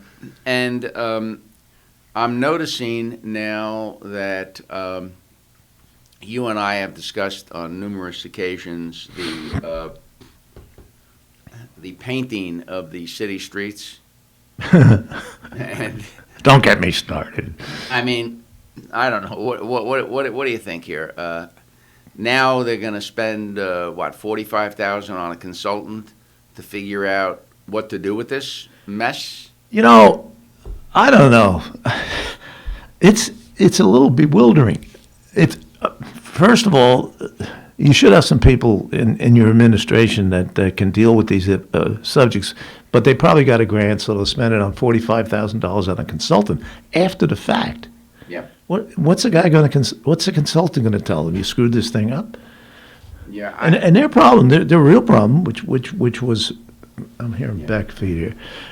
The real problem is that there's litigation on that man that was killed on his bike at was it last year? Maybe even the year before. Last year, was killed on his bike on the Greenkill Avenue. One you're talking about? Yeah, the Greenkill Avenue tragedy. And there's been two other people since, but I understand that city officials are reluctant to discuss any remedial work, or as I think you said, Mario, get a can of paint out and paint out those lines, because they are, they're in court, and it's going to cost a lot of money to. I don't see how the city even has a hope of winning that lawsuit. Defending, I mean, this was, in my opinion, poorly conceived. And you're right. Somebody should have said, how are we going to protect these bikers once we put in these bike lanes? And they're on major thoroughfares. This isn't like we're putting bike lanes in where there's no traffic. They're putting them in on some of the most heavily trafficked streets, Broadway, for instance. And not only are they doing that, but now they've limited Broadway to one lane in each direction. You get to a light during, rush hour or whatever, you're sitting at that light sometimes for I remember I was coming to your house the other day, and I'm sitting at a light forever, waiting to get through because there was so many cars backed up. And why? Because you've got one lane instead of two. And it's just, to me, it's insane. And then the folks that are parking, they're actually parking in the middle of the street. They're all over the place. They're not on the lines. Some of them are in the bike lane. And nobody, the confusion is beyond belief. And I just don't know how you educate people to do something, because for the last 100 years, we've been parking on the sidewalk. On the curb. Yeah. And all of a sudden, we're parking in the middle of the road. And we're going to get snow soon. What's going to happen then? Yeah, right. Your cars are going to get destroyed when they're out there when a snowplow comes by. Yeah, you're right. And one of the things I am predicting is that somebody's going to lose a car door. They're just going to open a car door right into a truck, or just. We follow this stuff in the paper, as it were. These plans were laid out. It wasn't any secret what they were going to do or what they wanted to do. Yeah. And I'll give the mayor some credit on that. In that there were public hearings, people spoke. It always looks good on paper. Well, you have a good point, Mario. They come in, they got beautiful drawings. This is going to happen, and that's going to happen. And then all of a sudden you realize how narrow the streets just got, when you're driving down the street. And that, hey, I can see the streets now, but when there's ice and snow and sleet, and what are we going to do there? And I guess the answer is you're not allowed to park on city streets during those periods of time. I just don't know. I mean, we're going to find out. Winter's on its way.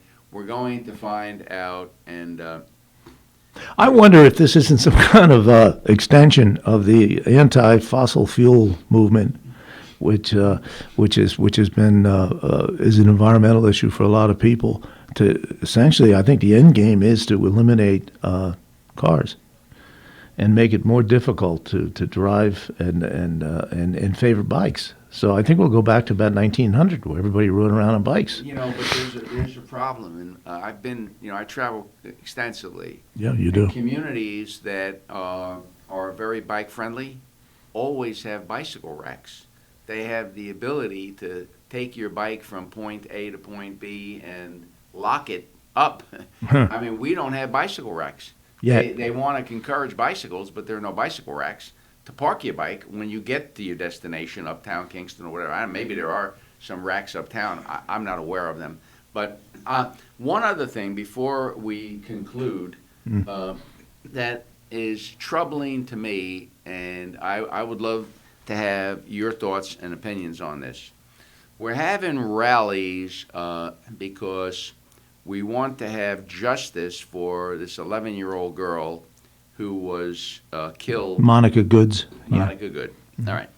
Plural. And I'm having a major problem. Look, I think I know that there always is more than meets the eye to most of these stories.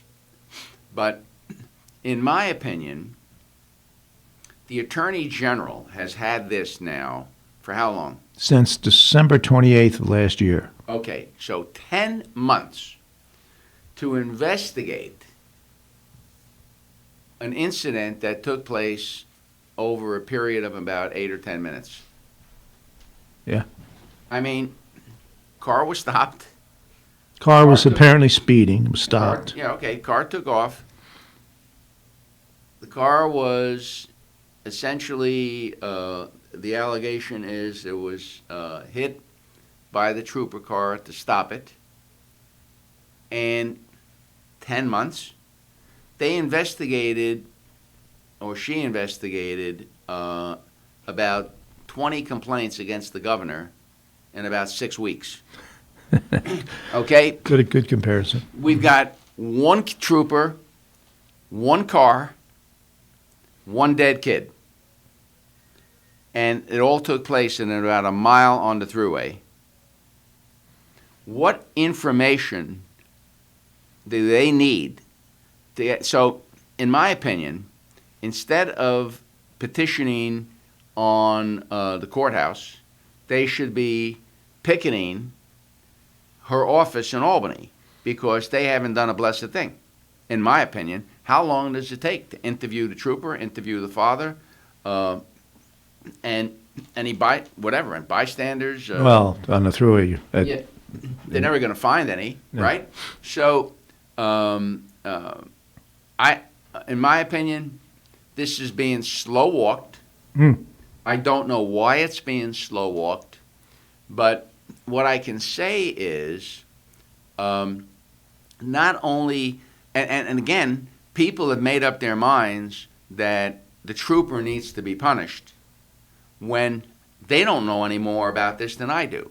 So, in my opinion, they're actually trying to muscle the Attorney General into coming down. They're actually trying to influence the investigation and the decision by making their point that if you don't come down the way we see this, there will be protests. There will be protesting, and we're going to make you pay, and the whole works. And I think that that's a tragedy, because when you interject these types of intimidation techniques into the process, I am not sure that anybody's going to get justice. So I'm interested in your thoughts on it. If you've given it. Yeah, I have. This is fairly typical, though. Now, in the times we live in, this influencing official action through protesting, canceling, etc. There's no, in my view, there's no understandable reason why it's taken 10 months to come to some conclusions on this, or maybe even report it to, if necessary, if the facts warrant, report it to a grand jury for perhaps criminal action. But there's still a lot of questions surrounding this incident. There's almost a monologue on each side. Each side has its own set of facts, which seem to be true enough. The guy was speeding. Okay, that's a fact. A high rate of speed with 3 people, including 2 children, in his vehicle. Okay, the trooper pulls him over. Well, what happens when the trooper pulls him over? There may be a racial element to this. The family was African American. Well, it was in the evening, correct? Yeah. So the trooper would not know that anybody in that car was a black, green, purple. Mario, you get stopped by a trooper. They light you up. They can do brain surgery. About when you're speeding and that you go through a radar. Oh no, you see a car fly by and yeah, exactly. Okay, good point. But there was apparently some kind of a confrontation between the driver and the trooper. Yep. And according to published reports, and where we read these things, the trooper goes back to his patrol car to get a can of pepper spray. Now, I've talked to a number of cops about that particular element, that particular fact, which seems undisputed. Yeah. And that cops wear pepper spray on their belts. They got it with them. They got them with them because it's for an emergency, just like their gun is. Yeah, and you can't say, time out here, please. I need to go get my pepper spray. I mean, you're right. They more than likely that part of the dialogue is not correct.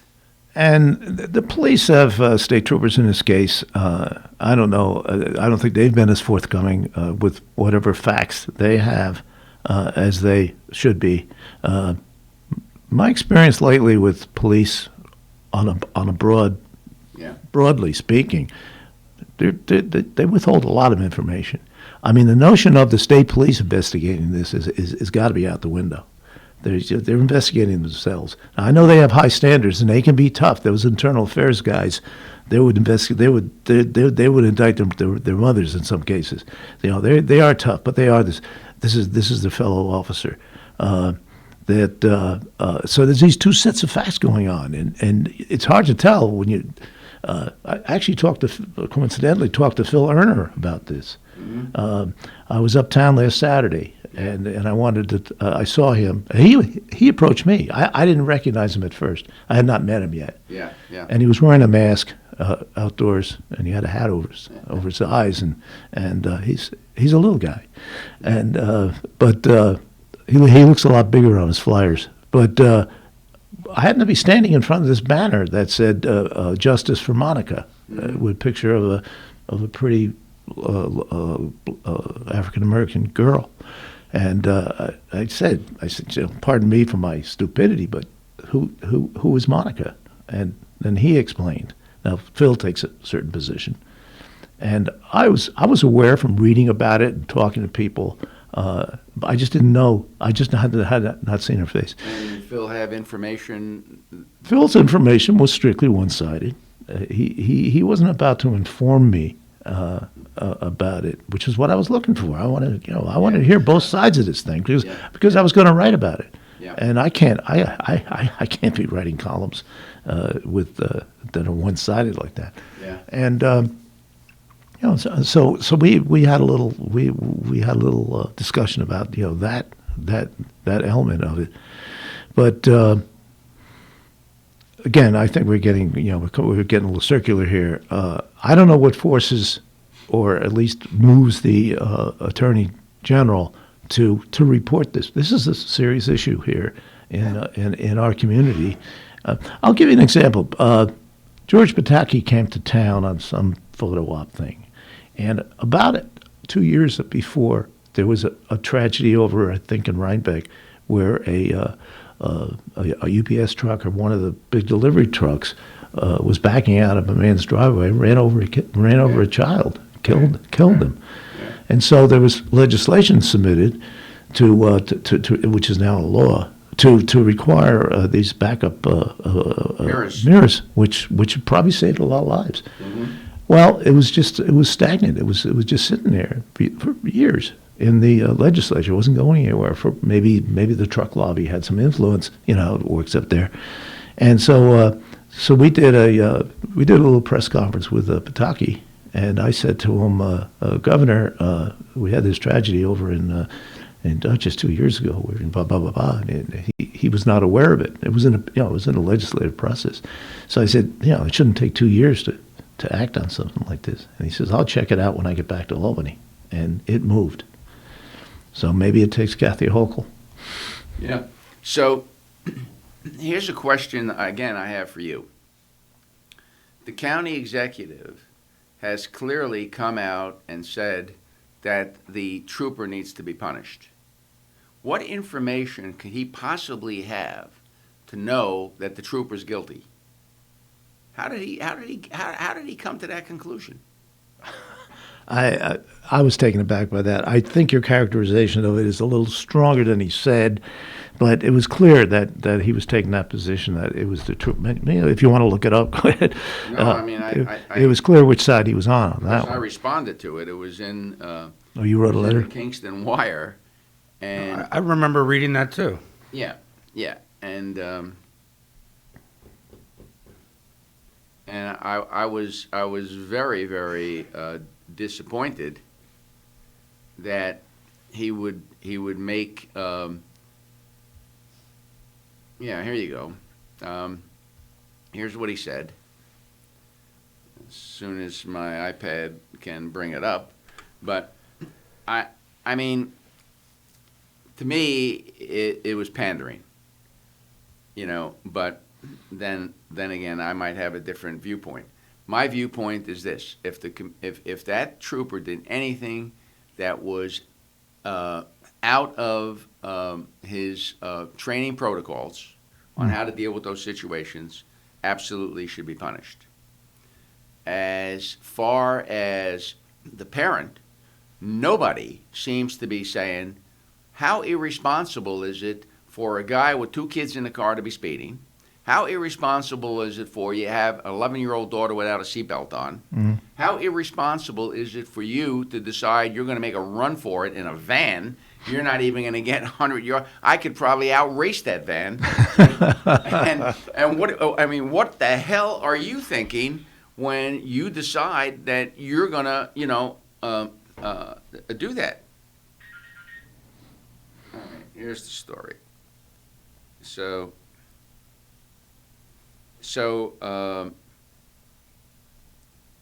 All right, so here's what he said.